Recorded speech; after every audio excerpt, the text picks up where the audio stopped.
Professional sport, it's, requires a lot of discipline, respect, resilience. You need to be on your game 24/7, not just on the game on the field, but when you're playing, training as well. Welcome back to The First 7 Years, a show that's brought to you by Footy Nippers, where we unpack movement, culture, coaching, and confidence through the lens of early childhood. My name is Jimmy, and I'm one of the co-founders of Footy Nippers. Kia ora koutou, my name is Troy, founder of Footy Nippers. And today we are on episode 3. We will be diving into the topic of why former athletes and ex-players make incredible coaches for young kids. So I think where we should kick this off, considering that you are a former athlete and ex-professional rugby player, I'd love to understand, I know the audience would as well, what is the mindset of a professional rugby player?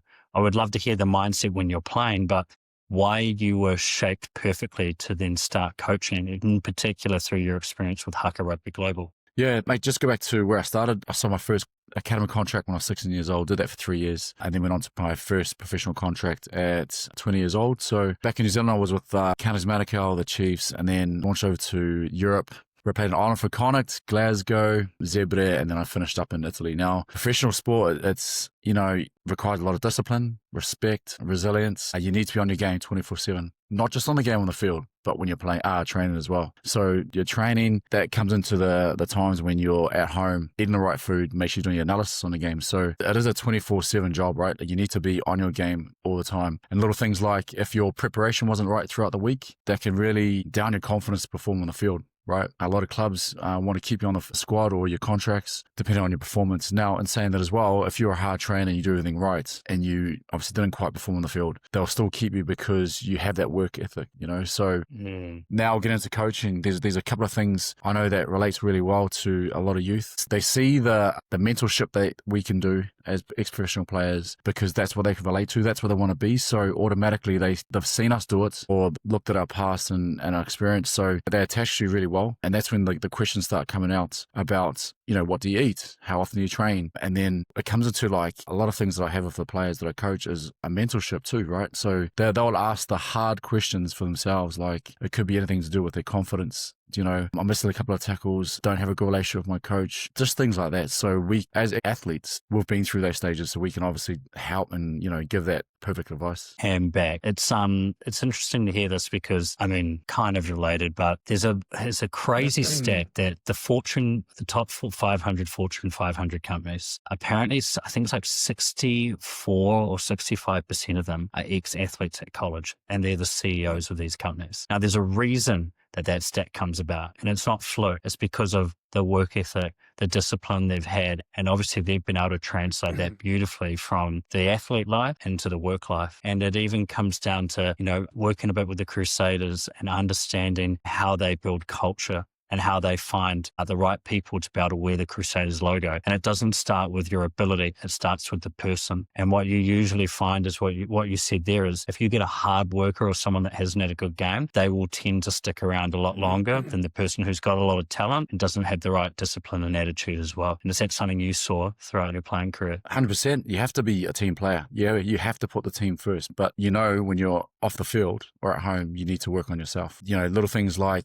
pressure is privilege. You need to learn to accept it and embrace it and enjoy it because that's what life's about, right? And I think that's a beauty about professional athletes when they do step into the business world. When the pressure comes, you know to handle it, right? So there's many things that obviously as an ex-athlete that we learned over the years, just dealings with not in one particular situation. It could be, a lot of them coming together, but you know how to get through things, right? You need to build the resilience to work individually, but also as a team. I think that's the most important thing. Yeah. Also, so I've been with Farquhar Rugby Global. You've coached over 20,000 players, youth kids, and they've come through your camps over 10 years. And, in my opinion, you're one of the most experienced coaches at this level. And I've had the fortunate experience of being able to come to a few of your camps and coach there. And what I did notice is when the kids understand, oh my God, Troy, did you play Serie A or did you play in New Zealand professionally? And we've even got a lot of the coaches that are in the Farquhar rugby environment have represented their country in either 7s or 15s or have played semi-professionally or professionally across the world. And the kids are always going up. And I remember one scenario in particular. I think it was you, myself, Antonio and Emil, and they were all going around and it could be like, so who did you play for professionally? And they went to Antonio, and obviously he's played for New Zealand Sevens. And then they went to a meal, and it was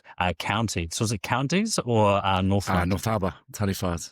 Taniwhas. Northland. Taniwhas. And yeah, it was interesting. Then they got to me and they're like, what about you? And I was like, no one. And they were just gone straight away. Yeah. They're like, I don't want to sit here and listen to you. I'm going to go to these professional players over here, you know, even though I might be all good at what I was doing. Obviously the pull was very much higher when they know that you've played at a top level, which kind of leads me into the next question, which is, you know, why do the kids respond well to it? Well, one of the big things that I get here is there's immediate trust. There's immediate validation that they've done it. And a lot of the kids at a young age, they aspire to play professionally if they're playing the sport of rugby or football, and they always look up to the individuals. So a lot more of sport now is not necessarily about the team or the sport. It's about who do I idolize and want to follow. So for me, it was Sonny Bill Williams when I was growing up. He was the god, in my opinion. So anything he did or he touched, I was into. So I could understand that a lot of those kids had that feeling towards you and the other coaches at Haka. Straight away, they see it, you as a role model, right? They've been there, done that. So they'll take any advice. So that's where they get their motivational from. And then once, you know, another example could be that in terms of like tactically and strategically, you understand the game really well because you understand many of the micro situations that happens in the game, or could be the skill level wouldn't be on point to execute during the game. So they'll take any sort of advice because, you know, as professional athletes, we've been there, you know, we've been down in the dumps, and obviously we've worked hard in terms of what we need to try and achieve to get onto that field and, you know, and do what I love doing in that stadium. Yeah. And I think it's quite cool when you see athletes, they're thriving, they're role models to kids, but a lot of the time there are companies that are out there backing them. You know, you're wearing the Mizuno hat today, and like, what did they mean to you in your career? Because they clearly, a lot of kids are going to put trust in potential footy nippers owners that are ex-athletes. They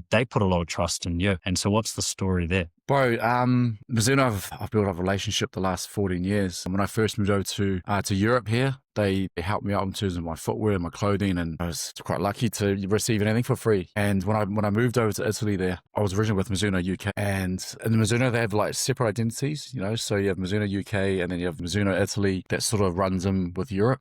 So they managed to link me up with Mizuno Italy. They didn't know rugby at the time, to be honest, bro. It was just all football and volleyball, but they took the chance and built a relationship. So they looked after me in Italy for 6 years. The last couple of years when I retired, when I started up Farquhar and Global, I just, you know, voiced how I was feeling. You know, this is what I wanted to do to transition myself from rugby into the real life world. And they were like, you know, Troy, we'll help you out, whatever you need. If it's, you know, apparel, if it's looking after the coaches in terms of their footwear, the work I've done for them the last sort of 10 years at the time, we'll be happy enough to support you through. And just to go back to Mizuno, mate, they've done a lot for myself and for Farquhar and Global as well. They're a very professional brand. Our values aligned very much to how their values are. So it all works hand in hand. So yeah, I'm very grateful for the Aroha and the collaboration that we have with them. Yeah, they're a real cool brand, and like outside of rugby, their golf Still clubs, waiting for pair of golf clubs, by the way, but you know, I haven't received them. But maybe one day I'll get up to playing golf. Mate, if you could fix that up for me, I'd be a very happy man. Their irons are considered some of the best in the game, but you've given me a pair of their shoes when I went and coached, and I've still got them. And I use them every day. They're like walking on clouds. So I think it's just like, you know, I hate to put down brands like Nike and Adidas because they're staples, but, you know, a lot of the times I'm finding these kind of more lower level brands that are still quite well recognized. They seem to have a lot more emphasis and tech going into the comfort and design of their shoes.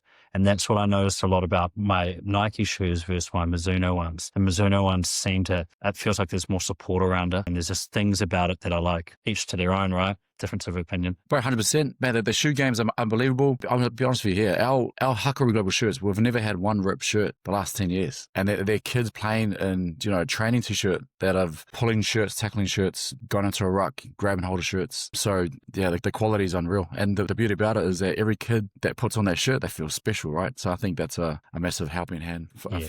Cool. Yeah, I like that. I think also getting a bit back to the athletes that are retiring, one of the things that I guess they want to mimic when they go later on in life to other careers and so on, especially with coaching, is they've clearly been coached by the best, and they've been coached by people that have influenced who they are and why they have become the person they are. Are there any coaches in particular throughout your career that you remember that taught you lessons or values that you thought, this is something that I want to live by? And how much of an impact has that had going forward into your career with haka rugby and now into footy nippers? Yeah, man, I'd want to be disrespectful and pinpoint just one particular coach. All of them have been amazing throughout my whole journey. But there's been a couple of coaches like Wayne Smith. Everyone talks about him. He's a legend in world rugby. He's done a lot for New Zealand rugby. Pulled me aside and he was like, one thing, he goes, you just need to keep everything simple.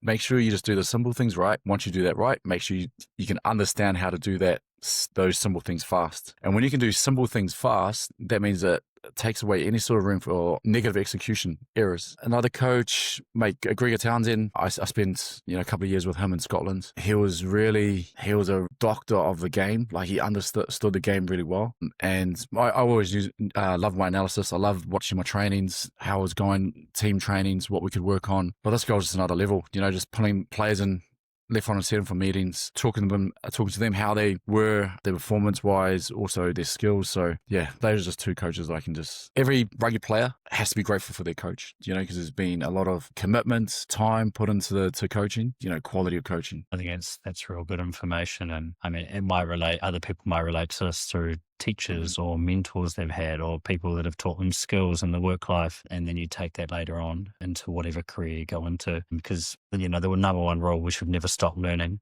We should be soaking that in like a sponge. And you also don't forget the bad experiences, right? Things that have not gone well, because you learn just as much from them as from the positive experiences. So I can understand in that environment, there will be situations where times are tough. Things might be said that you don't like, and making sure that you understand the outcome of why that has happened and also what you can take from it is really important. Bro, I believe every coach needs a mentor. Every coach, because every plan does not go to plan. Every training session doesn't go to plan. You always need an option to go from not just A to B, not just A to C. You need to go to A to Z as well. And having a mentor, you're always learning, you're always on your toes. And to all the coaches out there, coaching is not easy. There's a lot of work you do behind the scenes, especially behind the laptop. You're planning, working with individual players, the whole structure of the year. When it comes to game week, you need to review the game and how you're going to work on what you need to do, the week after. So having that mentor there, you can express yourself, express your feelings. When you're down, it's a safe space, just like anything. So definitely the mentorship in terms of the coaching world is really important. Yeah, cool. Okay, that will lead me on to my next topic, which is life after playing. It's a big topic for discussion at the moment. And, the way I see it is let's say you're a professional player, which you were, you're in a structured environment. Been playing since you hit high school and you had this vision that you're going to go pro. You did. You then probably played till you're up 30, 35, and you only really know that one thing. You're surrounded by your physios, your coaches, your teammates every day, all that camaraderie. Then all of a sudden, one day, it's gone. And it changes. And there's a lot of headlines at the moment around players' mental health and well-being, especially post-playing. Also about how can they have a successful career beyond that. And we know that they can be successful. I mean, with Fortune 500 companies, look at where they come from. Look at yourself. Really cool initiatives. It's got Sia Khaleesi, it's got Dan Carter, Johnny Wilkinson. It's got all these players in it that are really helping prepare players for life after the game. What's your take on that one? Like, how do we help these players? What's the biggest hurdle? Yeah, the players put everything into their careers, and unfortunately, the one bad injury can stop. Right, so yeah, I've been in that situation before. I've been around a lot of brothers that have come to that situation that they're going to retire. Like I said, bro, a couple of weeks ago, and we actually had a bit of feedback on the podcast we did then, is that players need a good support base, not just with the clubs that they're with, but good mates, a real good space, a safe space on what they need to do to get themselves ready for life after rugby. It's because it's funny when you're playing and you're at an airport, all you do is follow the manager. It's like a herd of sheep through an airport. You go in and out, and you don't even know where you go. You don't know the gates. You just have your passport, right? And when you finish your career, feels like you're with mum and dad. You're just like, yeah, exactly. You're just like, oh, okay, where do I need to go now? And that relates on to other things as well. But bro, I think also as well, like we have a lot of time on our shoulders as rugby players. Like I remember times I was playing, we would finish training at 3:00. The whole team will be rushing home to get onto the PS3 at the time to play Call of Duty. Now, don't get me wrong, the culture was amazing because we're all gaming at home and then we'll come to training the next day and we'll have the laugh. Well, look at it, man. I was wasting 8 hours at home doing nothing, just gaming with my mates, you know, and if I was forward thinking 3 years before I started about business, you know, I could have been in another space where I could be doing a little bit more, you know. So, yeah, I mean, if all the rugby professional players are out there listening to this, you know, I'd recommend you guys to go out there. If it's study, if it's finding a job, if it's trying to start a business, the best time is to do it then because you're still earning a good income, you know, so you don't want to waste that time. And I've seen it through players, you know, really enjoying their last couple of months of rugby because they're very excited to get into the working space. And I've seen it where players are just like down in the dumps. And we're not just talking about players, we're talking about our whānaus, our wives, our families, our kids, you know, they're all stressed out in terms of what they want to do. And no, I don't like seeing that. You know, I think this is why I built Huckram Global, is to give the players opportunity to earn an income, to get into a network base where they can then use their skills and, you know, create their own pathway. And also with Footy Nippers, I think it's an amazing opportunity in terms of them taking on a franchise, owning their own business and sharing what they love doing, you know, being in that rugby space and just offering the things that we had said to the future generation. But I think as well, also, they get an income out of it, right? I think that's the most important thing. Yeah, because one day, obviously, the change of scenery could be, you know, you're used to being on the footy field and now you're in an office, right? And you're not even associated to the thing that brought you so much joy and love. Yes, you might be able to watch footy on the field and go down and watch on Saturdays, but how do you stay involved? And a lot of them that stay involved are usually they turn into commentators or they go into coaching, and that makes a lot of sense, but that makes up a minute part of the amount that retire every year, whether it's semi-professionally and professionally. A lot of players retire. And yeah, I think the transition for what you just said there, like Haka Rugby gives players a chance to earn a little bit of an income and when you do camps in certain countries. And I think we're leveling that up with Footy Nippers because what we've seen is there's so much talent and IP in these players' heads that we need to be like, hey, you are perfectly built to launch your own Footy Nippers franchise. And, you know, it's for some of the people that might be joining here. So Footy Nippers is an early years sport and child program that utilizes the molded culture and the rugby ball. In the franchise model, we set up as an HQ the curriculum, we set up the tech platform, we help them build their business, and ultimately they had the support around them like the support they had when they were in the professional environment. So I think that's a really nice offering for us to go, you're an ex-player, you've come off the back of your career. What do you want to do? We're going to help you build your business. We're going to help set up everything. So all you need to do is focus on delivering fun, community, engaging coaching experiences that we also help you do as well. So, I mean, you said it before, but any ex-professional players out there or players that are retiring, this should be a conversation that we'd love to open it up to and tell you about what we're up to, because giving back to the game is so important as well. Yeah, man, 100%. And the funny thing, when you have your rugby career, you're so fixated and you want to do everything perfectly, right? But when your head's in it like 24/7, it's not going to help your performance. You need that off time, right? So what I've seen with a lot of boys, if it's part-time work or part-time study or create a business, them being able to you know, focus on their training from 9 to 3, and then they'll get into their part-time job or the business they're trying to set up. And that just creates a lot of flow in their head, you know. So when it comes to game day, they're not just, you know, worried the whole time that they need to perform. And I've had that situation before, bro. If I don't play well, I know that my contract's going to be up at the end of the year, you know, or just little things like that. Yeah, cool. No, look, it's definitely a high cooker environment in terms of pressure.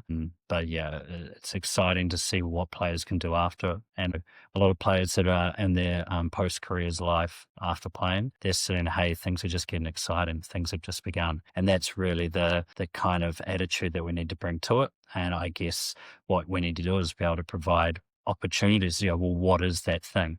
Footy Nippers, you know, that is a very real opportunity, and surrounded by people that want to help you grow and succeed, because we're building a movement, we're building a community, and we want these people that have all this IP and all this community involvement and all this energy around them to be able to deliver such a great experience through the rugby ball. So yeah, I think in terms of that, we can wrap this session up, but you know, to leave it here, do you have anything else that you'd like to say to any retiring players or anything that would help them? This episode's been awesome, right? I know that, you know, we're voicing it out there for current professional rugby players. And I think these are maybe the conversations that they want to hear. I think the most important thing is they just need to speak up and reach out if they want to. You know, we've always got an open door to anyone, right? So, but I think this is a conversation that we should probably speak about more, you know, and give the opportunity to these players that are doing so well in their careers and they don't want to give it up. But, you know, life after rugby is just as exciting. There's so many open doors out there and the community out there as well. It's just amazing. You know, like it's been in that moment that you have to eat well, you have to train well, which we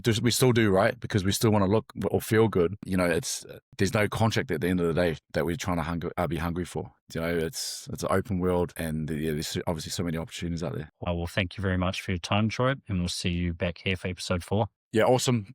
Thank you very much. Thank you everyone for tuning in. Mate, looking forward to our next episode. So have a good day, Jimmy. We'll chat soon and thanks so much for your time. Cheers, bro. Bye.